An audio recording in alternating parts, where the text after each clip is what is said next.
INC అంటే Italy national Congress party అన్నారు BJP నేతలు. రిజర్వేషన్లపై తప్పుడు ప్రచారం చేస్తూ మత విద్వేషాలు రెచ్చగొడుతున్నారని ఫైర్ అయ్యారు. రుణమాఫీపై కాంగ్రెస్ బీఆర్ఎస్ డ్రామాలాడుతున్నాయన్నారు.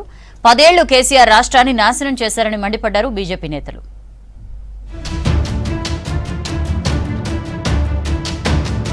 జ్ఞానం లేని వాళ్లే రిజర్వేషన్లు రద్దవుతాయని ప్రచారం చేస్తున్నారని ఫైర్ అయ్యారు బీజేపీ స్టేట్ చీఫ్ కేంద్ర మంత్రి కిషన్ రెడ్డి. మతపరమైన రిజర్వేషన్లు తెచ్చింది కాంగ్రెస్ కాదా అని ప్రశ్నించారు. భారతదేశానికి పట్టిన దరిద్రం కాంగ్రెస్ అన్నారు. జమ్మూ కాశ్మీర్లో ఆర్టికల్ 370 అమలు చేసి 42,000 మంది ప్రాణాలను బలి తీసుకున్నారని ఆరోపించారు. జమ్మూ కాశ్మీర్లో జిన్నా రాజ్యాంగాన్ని కాంగ్రెస్ అమలు చేసిందన్నారు కిషన్ రెడ్డి.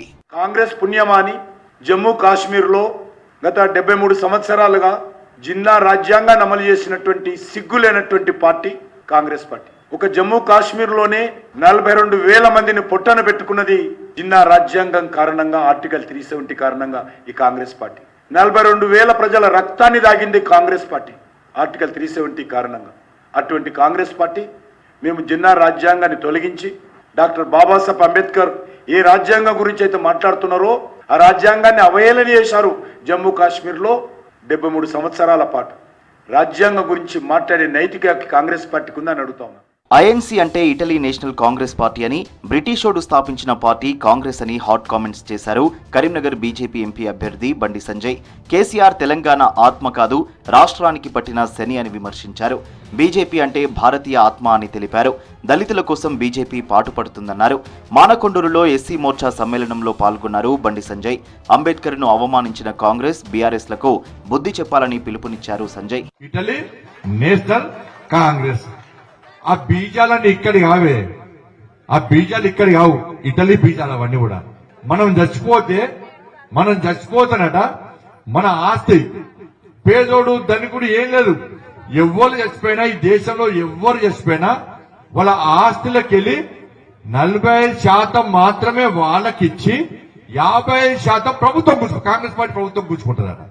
నీ అయ్య జాగిరాన్ని తాత జాగిరా కూర్చుకోవడానికి, నేను సంపాదించుకోవడం నా ఆస్తి నువ్వెట్లా కూర్చుకుంటావు?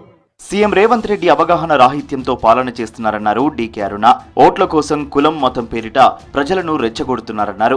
కొడంగల్లో తన హయాంలోనే అభివృద్ధి జరిగిందన్నారు. పాలమూరు బిడ్డని చెప్పుకుంటున్న రేవంత్ రెడ్డి ఇక్కడి ప్రజల కోసం ఏం చేశారో ప్రజలు చెప్పాలన్నారు. కొడంగల్ అభివృద్ధిపై బహిరంగ చర్చకు రావాలని సవాల్ విసిరారు డీకే అరుణ. ఆయన ఈ జిల్లాలో వాడిని చెప్పుకుంటున్నాడు కానీ ఆయన ఈ జిల్లాలో ఎప్పుడు కూడా ఉన్నది లేదు, ఏ పని చేసింది లేదు, ఒక పోరాటం చేసింది లేదు, ఒక అభివృద్ధి కోసం పాటుపడింది లేదు. కాబట్టి జిల్లా అభివృద్ధి విషయంలో ఆయన పూర్తిగా అవగాహన రాహిత్యంతో మాట్లాడుతున్నాడు.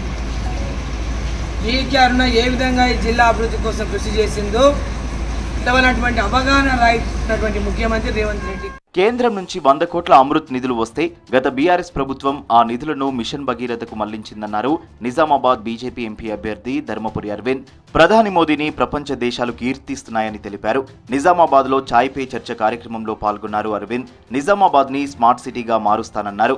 యువత ఓటింగ్ లో పాల్గొని పోలింగ్ శాతాన్ని పెంచాలని సూచించారు అరవింద్. పట్టణంలో ప్రత్యేకంగా ఓటింగ్ శాతం చాలా పెరగాల. ఇక్కడ ఒక వర్గం వాళ్ళకి ఫుడ్ ఓవర్ పెడుతున్నారు, వాళ్ళకు వంట గ్యాస్ ఓవర్ ఇస్తున్నారు, వాళ్ళ ఇళ్ళల్లో చిన్న పిల్లలు కానీ ముసలోళ్ళు కానీ బీమార్లై ఐసీయూలో పడితే వాళ్ళకి ఆరోగ్య బీమా ఎవరిస్తున్నారు.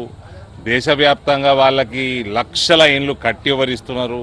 వాళ్ళ పిల్లగాళ్ళకి చదువు చెప్పడానికి ఏదైతే స్కూల్ కడుతున్నారో వాటికి డబ్బులు ఎవరిస్తున్నారు.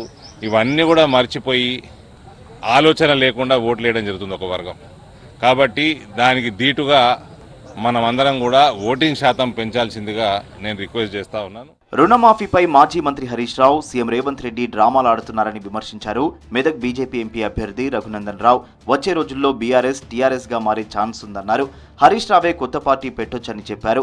₹1,00,000 రుణమాఫీ చేయనందుకు కేసీఆర్, హరీష్ రాజీనామా చేయాలని డిమాండ్ చేశారు రఘునందన్. ₹1,00,000 రుణమాఫీ చేయడం చేతగాని ఆర్థిక మంత్రి హరీష్ పెట్టోడు 2 లక్షలు మాఫీ చేస్తామని చెప్పి తోడలు కొడుతున్నాడు. సిగ్గుండాలే మాట్లాడుతాను. అన్నం తింటే ఎవడు కూడా ఇట్లా మాట్లాడాడు.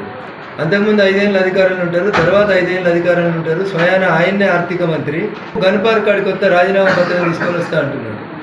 ఎందుకు మరి నువ్వు అధికారంలో ఉన్న 5 ఏళ్ళు చేయలేకపోయినందుకు నువ్వు నీ మామ రాజీనామా చేసి రాజకీయ సన్యాసం తీసుకొని ఫామ్ హౌస్లో ఇద్దరు వ్యవసాయం చేసుకుంటే మంచిగుంటుంది అనేది భారతీయ జనతా పార్టీ సూచిస్తుంది. దేశంలో అన్ని వర్గాల అభివృద్ధి బీజేపీతోనే సాధ్యమన్నారు బీజేపీ నేతలు.